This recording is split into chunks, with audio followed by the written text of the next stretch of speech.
뜻을 지지 마시고 넘으세요.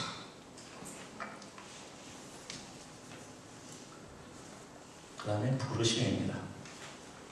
하나님의 사람은 하나님의 음성을 들어야 됩니다. 그리고 그 음성에 따라 순종해서 움직이는 하나님의 사람이 되어야 하는데요. 그렇게 하기 위해서 제일 먼저 필요한 것이 이 귀를 여는 훈련이겠죠. 귀를 여는 훈련. 듣기 위해서는 어떤 조건이 제일 필요하죠? 조용해야 돼요. 광야처럼 조용한 데가 있어요. 여러분 귀를 열 수 있는 너무나 좋은 찬스예요. 지금은. 그래서 모세는 광야에서 하나님의 세미한 음성을 듣는 법을 배웠다고요. 그래서 자기의 지혜, 능력, 지식, 경험, 자기의 계획에 의지하지 아니하고 이제는 하나님만 의지하는 그런 사람이 되어가는 거죠. 여러분 모세가 이제 뭐 그런 얘기 잘 하죠. 나무에게 막 불이 붙는데 안 타고 하나님이 불렀더라, 뭐 하나님 음성을 들었더라 이렇게 나오잖아요. 모세 부를 때 그게 그냥 들리는 음성이 아니라는 거예요. 40년 동안 훈련을 받았더니 하나님이 그때의 부르심을 들을 수 있었던 거예요. 그냥 여러분들은 요즘 보면 청년들이 하나님의 음성을 듣는 법 1번, 2번 이렇게 외우면 하나님의 음성이 들리는 줄 알아요. 백날 외워봐요. 들리나? 직접 연습하고 들어보셔야 돼요. 평소에. 그래야 하나님의 음성이 들리죠. 이 기나긴 훈련 끝에 모세가 이제는 사람이 변합니다.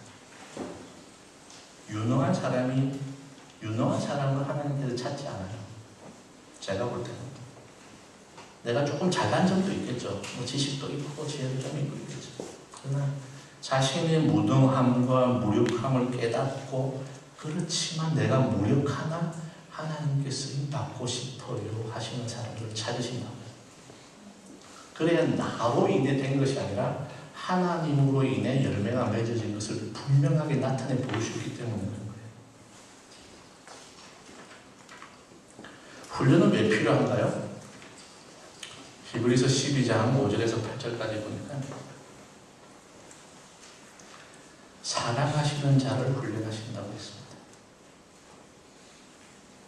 그리고 우리들은 그 훈련을 받을 자세가 되어 있어야 한다는 거죠.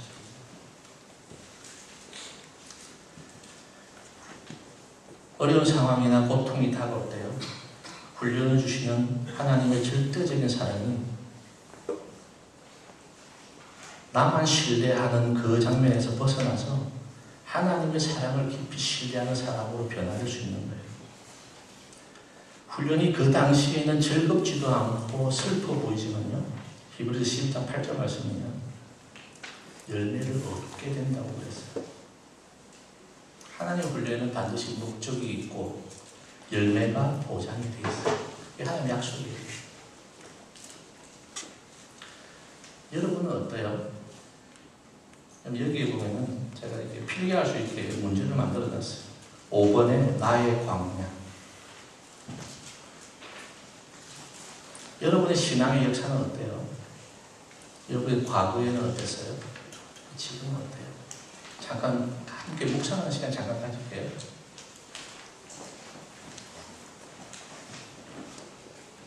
믿지 않았는데 대학 청교에 나오면서 믿음이 생긴 분도 계실 테고 원래 잘 믿었는데 여기 와서 또 계속 믿음 잘하는 생각도 있을 테고 그때 한번 돌이켜보세요. 여러분의 신앙의 역사를.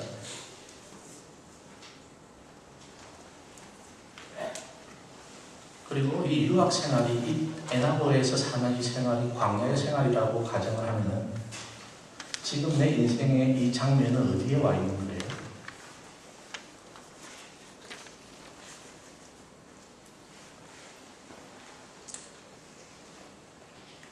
계획대로 되고 있어요? 어떤가요? 여러분들 어디서 와서 지금 어디에 서 있어요? 그냥 1년 전에 와서 이제 2학년 됐어요. 이렇게만 보여요.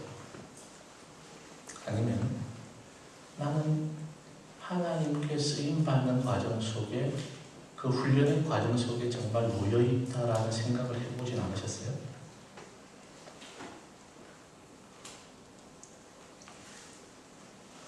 이 세상 어딜 가든 그런 찬양이잖아요.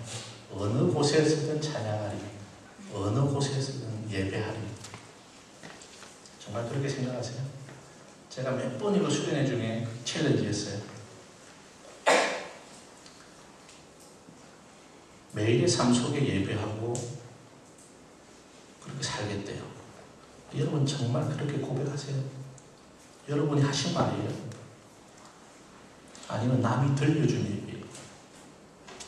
그냥 그 말이 너무 좋아서 그 말을 내뱉으면 내가 기독교인인 것처럼 보이니까 그 말을 하세요. 심각하게 생각하셔야 돼요. 쓰임 받고 싶으세요? 받고 계세요? 그리고 언젠가 나를 부르실 때 하나님의 음성을 들을 준비가 돼 계세요? 하나님의 음성은요, 순종할 준비가 되어 있을 때 들려주시는 거예요. 들을 수 있어요. 순종할 레디가 되어 있을 때. 근데 우리는 조금만 어려움이 와도 하나님을 잃어버려요. 아, 내가 공부한 대로 학점이 안 나왔어요. 이번에 지도교수랑 좀 이야기가 나왔다. 마음이 아프게 죽겠어요. 그리고 그게 모든 일이 하나님하고 관련이 없다고 생각해요. 그리고 하나님 찾는 일을 잃어버려요. 슬라이드 하나 보여주실래요?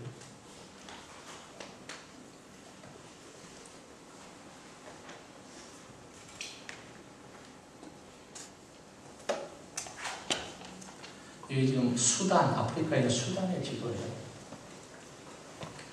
글자 보이세요 혹시? 보이세요? 이집트 바로 아래 아프리카에서는 가장 큰 사이즈의 나라예요. 인구는 한 3천만 정도 되고요. 대부분 이슬람과 그 고유 종교를 가지고 있고 기독교인은 약 5%만 있어요. 근데 어떻게 되어 있냐면 보시면 한 5분의 1 정도, 4분의 1을 자르시면 가로로 위쪽이 이슬람 지역이고요. 맨 아래쪽만 기독교인 주로 고유 종교가 기독교인이 살고 있어요. 남북이 이렇게 갈려져 있다고 생각을 합니다. 그런데요, 내전이 나서 아주 오랫동안 전쟁을 하고 있었어요. 전쟁 시작한 지 20년 됐어요. 잠시 평화협정을 했다가도 또 전쟁이 일어나고 내전이 계속되는데요. 그 내전 이유가 뭐냐면요, 북쪽에 석유가 개발됐어요. 그래서 이슬람을 믿는 쪽에서, 정부 쪽에서 그것을 털어지고 우리와 종교와 다른 사람들은 이 혜택을 받을 수 없다라고 묶었어요. 그래서 남쪽에서 그러면 우리는 독립하겠다라고 해서 내전이 시작이 된 거예요. 근데 이제 제가 자료가 최근 자료를 묻고 있는데 한 15년 전쟁이 끝났을 때요, 200만 명이 죽었어요. 인구가 3천만인데 200만 명이 죽었고요. 20만 명의 아이와 여자들이 노예가 됐어요. 아프리카 전쟁하면은 굉장히 특징이 있어요. 종족 간의 전쟁으로 번지면요, 이 소문으로 사람을 죽여요. 소문으로. 어떤 식이냐면 저 종족은 우리와 종족이 다르니 그래서 문제가 됐으니 종족을 없애야 된다는 소문을 퍼뜨려서요, 죽이거나 그다음에 어떻게 하는지 아세요? 모든 여자들에게 임신을 시켜서 우리 종족을 만들어버려요. 그런 무서운 일들이 일어나는데요, 이 소년들에게, 특히 청소년들 한 10살에서 17살까지 이 친구들에게 어떤 일을 하냐면요, 가서 잡아다가 전쟁할 때 총맞이를 써요. 총알도 몇 개 안 주고 들고 나가라는 거예요. 그래서 총맞이 하면 그것을 보고 작전을 짜서 다음 공격을 시작하는 거예요. 그래서 남쪽에 있던 이 소년들이 피난을 가기 시작했어요. 약 2만 명이요, 함께 걷기 시작했어요. 그래서 에티오피아에 적십자가 세운 대피소로 갔어요. 얼마나 걸렸을까요? 수십 마일 이상 걸었겠죠. 가다가 홍수를 만나기도 하고요, 그리고 맹수의 공격을 당하기도 하고요. 엄청난 그런 속에서 이디오피아에 도달을 했어요. 그런데 이디오피아가 수단에서 너무 많은 석유가 나니까 국제적으로 문제가 돼서 이디오피아에서 그 피난처를 없애버렸어요.